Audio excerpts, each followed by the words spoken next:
حسان کمال اور بریر علی کے برسوں پرانے فیملی ٹرمز تھے۔ گزرتے وقت کے ساتھ امل بریر اور عریض حسان نے اس روایت کو برقرار رکھا تھا۔ عریض حسان جدید دور کے تقاضوں کو پورا کرتا ایک وجیح و شکیل اور بھرپور نوجوان تھا، جس کی ذہانت کی چمک اس کی نگاہوں میں صاف دکھائی دیتی تھی۔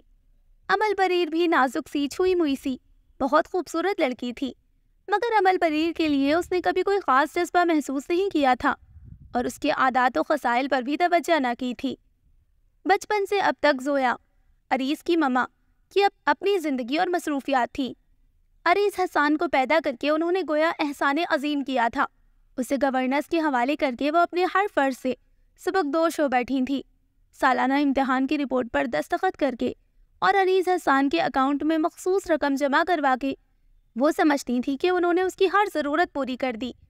دھن دولت سے اس کی مادی ضروریات تو بلا شبہ پوری ہو رہی تھی، مگر ممتا کی توجہ اور فکر کا جو خلا اس کے اندر پنپ رہا تھا، اس کا کوئی نعم البدل نہیں تھا۔ تشنگی کا یہ احساس جو اس کے وجود میں سمایا تو لڑکپن سے سفر کرتا شباب کی دہلیز پر قدم رکھنے تک اس کے اندر بہت مضبوطی سے پنجے گاڑ چکا تھا۔ اسے ہائی سوسائٹی کی مصنوعی خول چہروں پر سجائے گھر کی فکر سے آزاد، بے مقصد زندگی کی طرف بھاگتی، نمود و نمائش میں برتری کی جنگ لڑتی، مادیت پرستی کے خمیر سے گندھی عورتوں سے عجیب سی نفرت اور بیزاری محسوس ہونے لگی تھی۔ جب حسان کمال نے شریکی سفر کے طور پر امل بریر کا نام اس کے سامنے رکھا تو اسے لگا ایک اور عریض حسان بے بسی اور تشنگی کے کسی ویران کونے میں جنم لینے جا رہا ہے۔ جو خلا اس کے اندر بن گیا تھا وہ اسے اپنی اولاد کی وراثت بنتے نہیں دیکھنا چاہتا تھا، اور امل بریر اسی ماحول کی پروردہ تھی۔ اس سے شادی کا مطلب تھا کہانی ایک بار پھر دہرائی جانے والی تھی۔ امل بریر ایسی ہی تھی، لجاجت، شرم و حیا اور معصومیت جیسے لطیف جذبات سے بے پہرا، دکھاوے اور پیسے کی دوڑ میں بھاگتا ایک کردار۔ وہ کسی طرح بھی اس کے ذہن کے پردے اور تخیل میں بنی تصویر پر پوری نہ اترتی تھی۔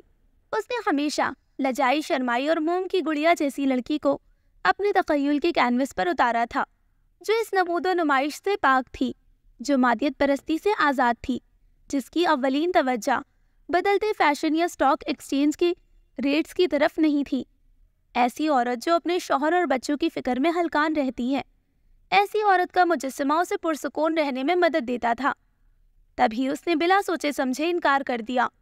حسان کمال کی سر توڑ کوشش کے باوجود اس کا انکار اقرار میں نہیں بدلا۔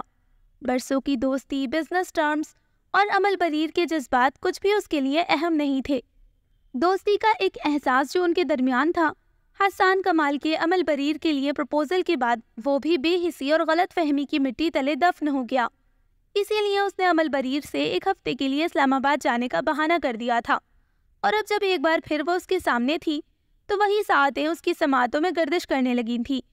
اسے کچھ بھی سمجھنے کا موقع دیے بغیر اپنی ساری بیزاری اور الجھن اس پر الٹ کر عریض حسان جا چکا تھا۔ کتنے ہی شب و روز بیت گئے تھے، وہ اس کی طرف سے معذرت کی منتظر رہی تھی کہ شاید وہ اپنے غیر اخلاقی رویے پر کچھ نادم ہے، مگر انتظار ہی رہا۔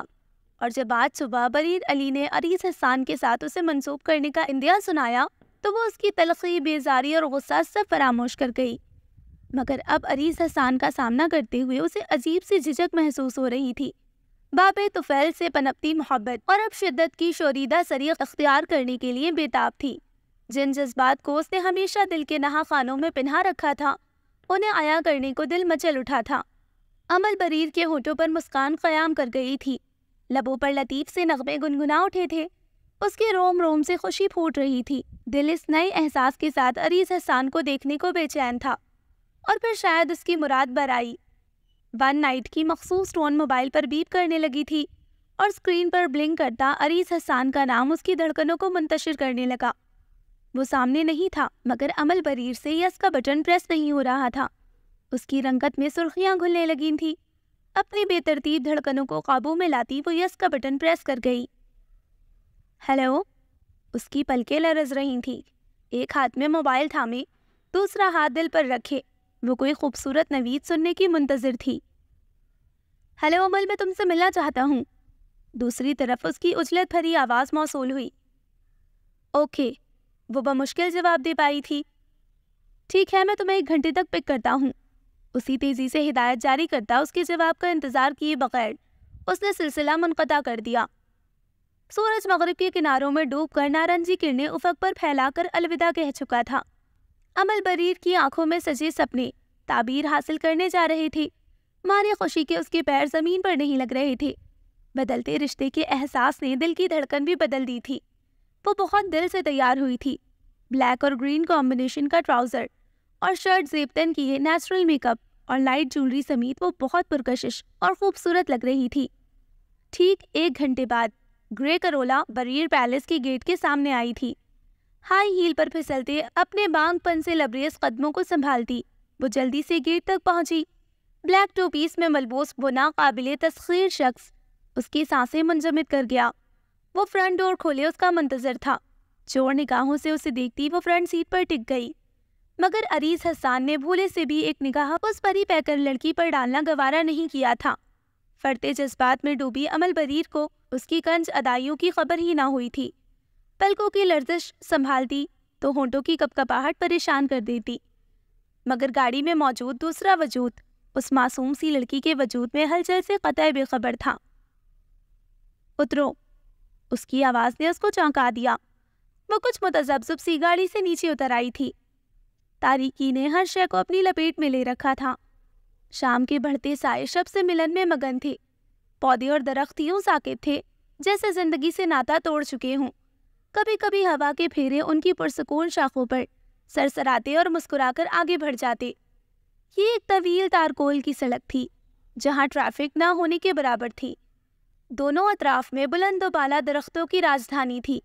وہ اس جگہ آنے کا مطلب سمجھ نہ پائی تھی، مگر پھر بھی اس کے پیچھے ہو لی۔ تمہیں میرے ساتھ یہاں ڈر نہیں لگ رہا؟ امل بریر ابھی اس جگہ کی انتخاب کی حیرت سے نکل ہی نہ پائی تھی کہ اس سوال نے اسے مزید حیران کر دیا۔ کیا مطلب؟ میں تم سے کیوں ڈروں؟ اس کی بڑی بڑی آنکھیں پھیل گئیں جن میں یکے بعد دیگرے کئی سوال امڑ آئے تھے۔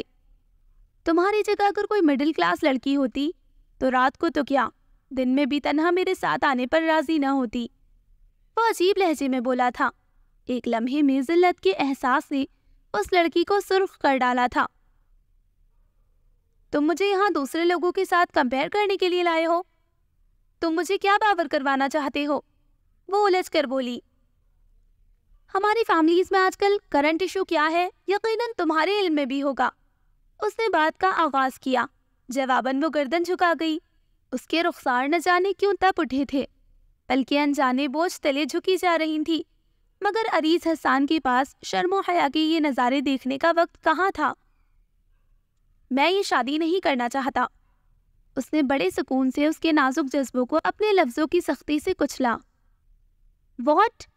Are you serious? اسے 400 وولٹ جیسے کرنٹ لگا تھا۔ اس میں مذاق کی کوئی بات نہیں امل۔ میں نے جیون ساتھی کے روپ میں تمہیں کبھی نہیں دیکھا، کبھی نہیں سوچا۔ میرے ذہن میں میری شریک سفر کا جو مجسمہ ہے تم اس کے آس پاس بھی نہیں ہو۔ میں خود کو تمہارے مطابق ڈھال لوں گی۔ نگاہوں میں امید و یاس کے جگنوں چمک رہے تھے۔ امل بریر کی پلکوں کی لرزش میں اضافہ ہوا تھا۔ اس کے قدموں نے توازن برقرار رکھنے سے انکار کر دیا تھا۔ وہ خاموشی سے ایک طرف رکھے سنگی بینچ پر بیٹھ گئی۔ پاپا نہیں مان رہے امل، وہ ہر صورت تمہیں ہی بہو بنانا چاہتے ہیں، مگر مجھے یہ نہیں منظور۔ تم انکار کر دو گی تو پاپا کچھ بھی سٹریس مجھے نہیں دے پائیں گے۔ کیوں عریض؟ انکار کس لیے؟ آنسوؤں کا پھندا حلق میں اٹک کر چھید کرنے لگا تھا۔ شدت گریہ سے وہ جملہ بھی مکمل نہ کر پائی۔ امل پلیز مجھے فورس مت کرنا۔ زبردستی کے رشتے بربادی اور ناآسودگی کے علاوہ کچھ نہیں دیتے۔ تم جیسی جدت کی دوڑ میں دوڑتی لڑکی کبھی میرا خواب نہیں رہی۔ مجھے ایسی لڑکی سے شادی نہیں کرنی جو مجھ سے آنکھوں میں آنکھیں ڈال کر بات کرتے ہوئے ہچکچائے نہیں، جسے میری ضرورت سے زیادہ اپنی مصروفیات سے پیار ہو، جس کے لباس سے لے کر انداز و اطوار اور عادات تک مجھے ناپسند ہوں، جسے چھوٹی چھوٹی خواہشیں محسوس کرنی نہ آتی ہوں، جو ایسی نسل کو جنم دے جو لاپرواہی اور تشنگی کے سائے میں پروان چڑھے۔ مجھے احساسات، معصومیت، سادگی اور شرم و حیا کے خمیر سے گندھی لڑکی سے شادی کرنی ہے، نہ کہ تم سے۔ میں تمہارے ساتھ نہیں رہ سکتا۔ تمہیں دیکھ کر مجھے عجیب سی نفرت محسوس ہوتی ہے۔ مجھے اپنا مستقبل کسی ویران تاریخ سے سائے سے منسوب ہوتا دکھائی دیتا ہے۔ امل پریر کی نوخیز محبت بڑی تیزی سے چٹیل ویران صحرا میں تبدیل ہوئی تھی۔ یعنی امل پریر کی تفسیر اس نے لاپرواہی، بے حسی، جدت پسندی، بے حیائی اور بے باکی سے کی تھی۔ اس کا جی چاہا تھا کہ عریض حسان کا چہرہ تماچوں سے سرخ کر ڈالے، مگر وہ ایسا نہیں کر سکی۔ اس کی پست سوچ پر 4 باتیں بھی وہ نہ سنا پائی تھی۔ کون ہے وہ؟ بہت دھیمی اور گلوگیر آواز میں اس نے استفسار کیا تھا۔ اسامہ کی کزن ہے۔ اس نے اپنے امپلائی کا نام لیا تھا، میرے سپنوں اور خیالوں کی عین مطابق۔ ویسے تو لوور مڈل کلاس کی پروردہ ہے، لیکن ان خصوصیات سے بہرہ مند ہے جن کی مجھے پیاس ہے۔ وہ میرے اندر بڑھتے خلا کو بانٹ لے گی۔ اس کی نگاہوں میں عجیب سا تقدس ہے۔ وہ مجھے دیکھتی ہے تو مجھے لگتا ہے میں اس میں دھل کر پاک ہو گیا ہوں۔ نیزے کی کوئی انی تھی جو امل پریر کے دل میں لگی تھی۔ اس کا نازک سا دل اس کی باتوں کی سختی سے چھدا جا رہا تھا۔ یقیناً وہ بہت خاص ہے جسے عریض حسان نے منتخب کیا ہے۔ میری دعا ہے تمہیں وہ سب ملے جس کی تمہیں اس سے توقع ہے۔ زندگی میں جب جب تمہیں کامیابیاں نصیب ہوں تو یاد رکھنا 2 ہاتھ ہمیشہ تمہاری خوشیوں کے لیے دعا میں اٹھیں گے۔ اس پورے دورانیے میں اس نے پہلی بار نگاہ اٹھا کر اسے دیکھا تھا۔ اس کی آنکھوں میں آنسوؤں کا سمندر موجزن تھا۔ ان میں عجیب سی بے بسی تھی۔ شکست کے رنگ بہت نمایاں تھے۔ درد کی شدت نے آنکھوں کے پردے سرخ کر ڈالے تھے۔ 2 شفاف قطرے اس لڑکی کے عارض بھگو گئے۔ اوہ پلیز، یہ رونا دھونا تمہیں سوٹ نہیں کرتا عمل۔ And what do you think? تمہارے ان سو کالڈ آنسوؤں سے میں پگھل جاؤں گا؟ امپاسبل۔ وہ بے حسی کی ہر حد پھلانگ گیا تھا۔ ایک جان لیوا کرب تھا جو امل پریر کے رگ و پے میں سرایت کر گیا۔ اس کے آنسوؤں میں کچھ اور شدت آئی تھی۔ یقیناً وہ لڑکی بہت خاص ہے جس نے عریض حسان کو تسخیر کر لیا۔ اسے بہت خوش رکھنا۔ وہ آنسوؤں کے درمیان مسکرائی تھی۔ اس کے پرکشش خد و خال پرسوز حسن میں جیسے چاند کو بھی گہنا رہے تھے۔ وہ چند لمحے عریض حسان کو شکوہ کناں نگاہوں سے دیکھتی رہی اور پھر اٹھ کر چل دی۔ ہتھیلی کی پشت سے آنکھوں کو رگڑا۔ عریض حسان کا دل کہیں گہرائی میں ڈوب کر ابھرا تھا۔ اس کی چال کی لڑکھڑاہٹ نے اسے لمحوں میں نادم کیا تھا۔ چلو میں تمہیں چھوڑ دیتا ہوں۔ وہ اس کے تعاقب میں چلا آیا تھا۔ تم مجھے چھوڑ چکے ہو عریض حسان؟ وہ ذومانی انداز سے کہہ کر مسکرائی اور پھر لب بھینچ لیے۔ رات گہری ہو رہی ہے عمل، تمہارا اکیلے جانا مناسب نہیں۔ میں ہائی سوسائٹی کی پروردہ ہوں مسٹر عریض حسان۔ جب آپ کو ان کے بارے میں اتنا پتا ہے تو یہ بھی معلوم ہوگا کہ وہ کسی مرد سے ڈرتی ہیں نہ شب کی تاریکی سے ہراساں ہوتی ہیں۔ وہ بہت نڈر اور بے باک ہوتی ہیں۔ وہ استہزائیہ مسکرائی جیسے اپنا مذاق اڑا رہی ہو۔ عریض حسان میں اس کے مقابل چلنے کی ہمت بھی نہ تھی۔ لمحہ بلمحہ اس کی شبیہ عریض حسان سے دور ہوتی جا رہی تھی۔ بہت دیر تک وہ یب ٹک اسے دیکھے گیا اور پھر گاڑی میں آ کر بیٹھ گیا۔ اچانک سرخ چمکتے ریپر میں لپٹے گفٹ نے اس کی توجہ اپنی جانب مبذول کروا لی تھی، جو وہ یقیناً عریض حسان کے لیے لائی تھی۔ آج پیرنٹس ڈے ہے عشا، ٹائم سے پہنچ جانا۔ میں بھی جلد فارغ ہونے کی کوشش کروں گا۔ ٹائی کی نوٹ کستے ہوئے عریض حسان نے ہدایت جاری کی۔ عشا ذرا سا کسمسا کر اٹھ بیٹھی، بکھرے بالوں کو سمیٹا اور بیزاری سے بولی، میں آج فری نہیں ہوں، آپ چلے جائیے۔ اس کی بات سن کر عریض حسان کو شدید غصے نے اپنی لپیٹ میں لیا تھا۔ تبریز کے اسکول میں فنکشن ہے عشا، جو تمہاری فضول ایکٹیویٹیز سے کہیں زیادہ امپورٹنٹ ہے۔ مجھے توجہ مت دو، مگر تبریز کے بارے میں تمہاری غفلت میری برداشت سے باہر ہے۔ میں نے آپ سے شادی آبادی بڑھانے کے لیے نہیں کی۔ میری بھی کچھ خواہشات ہیں جنہیں پورا کرنا میرا حق ہے۔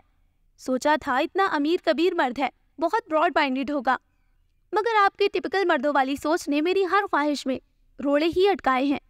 ایسی ہی خدمت گزار بیوی چاہیے تھی جو سانس بھی آپ کی مرضی سے لے تو کسی ملازمہ سے شادی کر لیتے، جو 2 درجن نوکروں کی فوج ہونے کے باوجود آپ کے آگے پیچھے گھومتی رہتی۔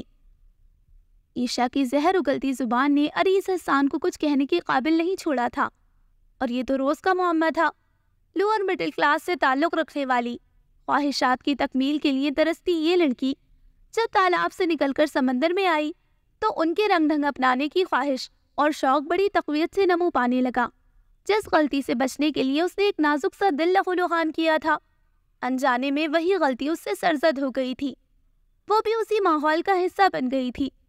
وہ تشنگی اور بے بسی ایسے ہی اپنی جگہ پر موجود تھی، بلکہ اس میں مزید اضافہ ہو گیا تھا، اور اب تو ایک دل کی محبت کو ٹھکرانے کا بوجھ بھی سینے پر لدھا تھا۔ اور وہی عریض حسان اب تبریز حسان کی شکل اختیار کر کے اس تشنگی کے احساس کا خیر مقدم کرنے کے لیے کھڑا تھا۔ زندگی کی سب سے بڑی بازی عریض حسان بہت بری طرح ہارا تھا۔ اسے اپنا وجود ایک ایسے بچے کی طرح لگا تھا جس نے فتح پانے کے لیے شکست کے راستے کا انتخاب کیا تھا۔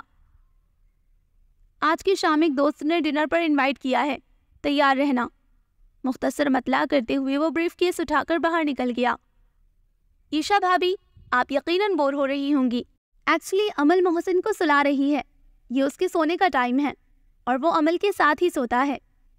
سب نے کچھ شرمندگی اور ندامت کے ملے جلے تاثرات سے بتایا اور اپنے 7 سال کے بیٹے کے بارے میں اسے اطلاع دی۔ کوئی بات نہیں، عیشا نے شائستگی سے جواب دیا۔ سبت خان پہلی بار عیشا سے ملا تھا، مگر اس کے لہجے میں احترام اور اپنائیت بہت نمایاں تھی، جبکہ امل کا نام سن کر کوئی بھولی بسری یادداشت کے پتے پر سرسرانے لگی تھی، مگر پھر اس نے خود کو بزنس کی باتوں میں مشغول کر لیا۔ سبت خان کی کمپنی کا کانٹریکٹ عریض حسان کی کمپنی کے ساتھ فائنل ہوا تھا اور کچھ ہی دنوں میں وہ اچھے دوست بن گئے تھے۔ پہلی ہی فرصت میں سبت خان نے عریض خان کو دعوت دے ڈالی، جسے کچھ پس و پیش کے بعد عریض حسان نے قبول کر لیا تھا۔ معذرت چاہتی ہوں، آنے میں ذرا دیر ہو گئی۔ ایک مانوس سی آواز عریض حسان کے کانوں کے پردوں سے ٹکرائی تو اس نے چونک کر نگاہیں اٹھائی تھی۔ بلیک اور لائٹ بلو کنٹراسٹ کے شلوار سوٹ میں وہ نکھری سی یقیناً امل بریر ہی تھی۔ اس کی آنکھوں کی چمک آج بھی ویسی ہی تھی، اس کے ہونٹوں کی مسکان ویسی ہی معصوم تھی، یا شاید پہلے سے بھی زیادہ خالص ہو گئی تھی۔ ایک لمحے کے لیے امل بریر اور عریض حسان کی نگاہوں کا تصادم ہوا تھا، اور دوسرے ہی لمحے خود کو کمپوز کرتی وہ سبت خان کے پہلو میں جا کر کھڑی ہو گئی۔ اس کی آنکھوں میں جگہ بناتی نمی کو محض عریض حسان ہی سمجھ سکا تھا۔ وہ لاؤبالی عریض حسان جو روتی ہوئی لڑکی کے آنسو دیکھ کر کچھ نہیں سمجھ پایا تھا، آج نگاہوں کے کناروں پر پانی کی چمک سمجھ گیا تھا۔ اس نمی کو سمجھنے کے لیے اس نے 9 سال گوائے تھے۔ کچھ پانی کی چاہ میں اس نے امل بریر کو کھو دیا تھا، تو قدرت کیسے عیشا کو اس کے لیے انمول بنا دیتی۔ سبت خان کے پہلو میں کھڑی دھیرے دھیرے مسکراتی، اس کی گہری نگاہوں پر سرخ ہوتی، اس کی تعریف پر جزبز ہوتی، وہ بہت باوقار اور شاندار لگ رہی تھی۔ میں سوچ رہا تھا اگر ہم وقت سے پہلے پروجیکٹ کمپلیٹ کر لیں تو ہمیں فائنینشلی اس کا کافی اچھا رزلٹ مل سکتا ہے، سبت خان نے کہا۔ اوہ پلیز سبت خان، اب آپ اس فیملی ڈنر میں بزنس کو مت گھسیٹ لائیے۔ امل بریر نے جلدی سے موضوع شروع ہونے سے پہلے ہی ختم کر دیا، جبکہ عریض اور سبت کا قہقہہ کافی جاندار تھا۔ جو حکم جناب، سبت فوراً فرمانبرداری سے بولا تھا۔ عریض، ہماری بیگم صاحبہ آکسفورڈ سے MBA ہیں، مگر فیملی ٹائم کے دوران بزنس کی مداخلت ہرگز برداشت نہیں کرتی۔ محسن کی پیدائش سے پہلے میرے ساتھ آفس آتی تھی، مگر محسن کی پیدائش کے بعد عمل کی توجہ محض گھر اور محسن پر مرکوز ہو گئی ہے۔ سچ پوچھو تو مجھے یہ سب بہت اچھا لگا۔ عمل یقیناً ایک آئیڈیل پرسنالٹی ہے۔ اس کا مطلب ہے آپ تو بیوی کے غلام ہیں، عیشا نے مسکرا کر کہا۔ بالکل ٹھیک کہا جناب، سبت خان نے پھر سے عمل بریر کو چڑھایا جو اسے آنکھیں دکھا رہی تھی۔ آپ بہت خوبصورت ہیں عیشا، یقیناً عریض حسان جیسے انسان کو آپ ہی سوٹ کرتی ہیں۔ کھانے کے دوران عمل بریر نے اس کی تعریف کی۔ عریض حسان سے نوالا نگلنا مشکل ہو گیا۔ اسے لگا تھا وہ خفیف سی چوٹ کر رہی ہے، مگر اس کے لہجے میں سادگی اور سچائی کے علاوہ کچھ نہیں تھا۔ کھانا بہت لذیذ ہے سب، کھانے کی تعریف مجھ سے نہیں عمل سے کرو۔ شادی کے بعد سے کچن انہی کے حوالے ہے، پہلے دن ہی عمل کو بتایا تھا کہ مجھے تمہارے ہاتھ کے کھانے ہی کھانے ہیں، تب سے عمل نے یہ ذمہ داری اٹھائی ہے۔ اس نے میری خواہش کا بہت احترام کیا ہے اور اس بات میں کوئی شک نہیں کہ عمل کے ہاتھ میں بہت ذائقہ ہے۔ سبت خان اس کی تعریف میں ردب اللسان تھا اور اپنے شوہر کی تعریف وہ خوامخواہ سرخ پڑتی جا رہی تھی۔ عریض حسان کو یاد آیا تھا جب آخری بار وہ اس سے ملی تھی تو اس کے دیکھنے پر یوں ہی گلابی پڑ گئی تھی، اس کی نگاہیں یوں ہی جھکی تھیں۔ آپ کافی پئیں گے؟ اس نے اپنی تعریف سے گھبرا کر پوچھا۔ یس شور، عریض خان نے جواب دیا۔ وہ چاہتا تھا یہ لمحے طویل ہو جائیں۔ سبت خان اور عمل بریر کے گھر میں عجیب سا سکون اور مکمل پن تھا، جس کی ہمیشہ عریض خان نے تمنا کی تھی۔ آ جاؤ عیشا، تم یہاں مرد حضرات کے درمیان بیٹھ کر یقیناً بور ہو جاؤ گی۔ وہ مسکراتے ہوئے بولی تو عیشا اس کے ساتھ کچن میں چلی گئی تھی۔ اف، کتنا بور ڈنر تھا۔ یہ عورت کتنی خوبصورت ہے، مگر حد سے زیادہ بے وقوف۔ آپ کو پتا ہے، مجھے بتا رہی تھی کہ اپنے شوہر کے تمام کام وہ اپنے ہاتھوں سے کرتی ہے، کوکنگ بھی خود کرتی ہے۔ پارٹیز وغیرہ کا بالکل شوق نہیں، کوئی سوشل ورک، کوئی ایکٹیویٹی یا بزنس کی مصروفیت کچھ نہیں۔ زیادہ تر گھر پر رہتی ہے۔ آکسفورڈ سے MBA کیا ہے، مگر کہتی ہے بزنس سے زیادہ فیملی پر توجہ دینا اچھا لگتا ہے۔ ایلٹ کلاس کی پہلی عورت ہے جو فیملی بنانے کے چکر میں ہلکان ہے۔ بلا تھکان عیشا بولتی جا رہی تھی۔ اس کے نزدیک عمل بریر سب سے بے وقوف لڑکی تھی، جو مڈل کلاس عورتوں کی طرح شوہر اور بچوں کے درمیان گھن چکر بنی ہوئی تھی۔ عریض حسان نے گھر پہنچتے ہی اسٹڈی کا رخ کیا تھا، جبکہ عیشا تھکنے کا شور مچاتی ہوئی سونے جا چکی تھی۔ 9 سال پرانا تحفہ جو اس نے یوں ہی کیبنیٹ میں لا کر لاپرواہی سے پھینک دیا تھا، آج اس نے کھول کر دیکھا۔ اسے اس تحفے سے عمل بریر کی خوشبو آ رہی تھی۔ میں خود کو تمہارے مطابق ڈھال لوں گی۔ اس کی سرگوشی عریض حسان کے آس پاس گونجی۔ اس کے دل میں درد کی شدید لہر اٹھی تھی۔ اس عورت کا مکمل پن نہ جانے کیوں عریض حسان کو اندر سے خالی کرتا جا رہا تھا۔ اسے قدرت نے اچھا آئینہ دکھایا تھا، جس کے پیچھے وہ بھاگتا رہا، وہ دیوانے کا خواب تھا، اور جسے ٹھکرا کر محرومیوں کو مقدر بنایا، وہ حقیقت تھی۔ اس کے وجود میں ہولے ہولے فولادی ضربیں ٹکرا رہی تھیں۔ کسی نے اس کا دل مٹھی میں لے کر بھینچ ڈالا۔ عمل بریر کی نگاہوں کی چمک نے اس کے وجود کو تاریک کر ڈالا تھا۔ ندامت کی کوئی شدید لہر تھی جو بڑھتی ہی جا رہی تھی۔ درد کا کوئی سفر تھا جو طویل سے طویل تر ہوتا جا رہا تھا۔ اس نے لرزتے ہاتھوں سے سرخ راپر کھولا۔ اندر اس کا مخصوص کلون تھا جو وہ ہمیشہ استعمال کرتا تھا، جس میں بہت خوبصورت ہینڈ رائٹنگ میں کچھ تحریر تھا۔ اس کی آنکھوں کی نمی نے اس تحریر کے عکس کو دھندلا کر ڈالا۔ پھر دھندلائی آنکھوں سے اس نے ان الفاظ کو پڑھنا شروع کیا۔ بے حس ہے یہاں لوگ، وفا سوچ کے کرنا، ہم جیسے وفاداروں کو خفا سوچ کے کرنا، گل شاخ سے بچھڑے تو کہیں کا نہیں رہتا، تم ذات میری خود سے جدا سوچ کے کرنا، ایک بار جو روٹھے تو منا تم نہ سکو گے، بے لوث فقیروں سے جفا سوچ کے کرنا، رو گے بہت ہم سے بچھڑ کر اے دوست، یہ عشق کے سجدے ہیں قضا سوچ کے کرنا۔ وہ آخری لمحہ پوری جزیات سمیت اس کے ذہن کے پردے پر گھوم گیا۔ عریض حسان نے بہت کرب سے آنکھیں موند لی، لیکن بند آنکھوں میں بھی تھیں وہ بھیگی آنکھیں اور گلابی چہرہ۔ So listeners, this was the end of the beautiful story تتلی کے پروں پر، and I am 101% sure کہ آپ کو یہ ناول بہت اچھا لگا ہوگا۔ مجھے امید ہے کہ آپ نے اس ناول سے بہت کچھ سیکھا ہوگا۔ انشاءاللہ جلد ملتے ہیں کسی نئے ناول کے ساتھ۔ تب تک اپنا خیال رکھیں، دعاؤں میں یاد رکھیں۔ اللہ حافظ۔